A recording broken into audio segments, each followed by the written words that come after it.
আগামী 12ই এপ্রিল, আগামীকাল শনিবার, ফিলিস্তিনের পক্ষে মার্চ ফর গাজা নামে এক কর্মসূচি পালন করা হবে বিকেল 3টা থেকে শাহবাগ থেকে সরোয়ার্দী উদ্যান পর্যন্ত।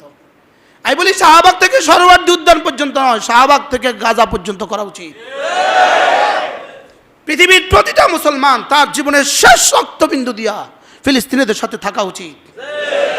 আরব হুকুমতগুলো ফিলিস্তিনিদের সাথে থাকা উচিত। সারা পৃথিবীর সমস্ত মুসলমান তাদের হুকুমতগুলোকে বাধ্য করা উচিত। কালকে 12 তারিখে মিছিল যাব তো ইনশাআল্লাহ। সারা বাংলাদেশ থেকে প্রমাণ দেন আমরা ইসরায়েলকে ঘৃণা করি। প্রত্যাখ্যান করেন, ইসরায়েলের পণ্য প্রত্যাখ্যান করেন, ইসরায়েলের পণ্য বাদ দেন।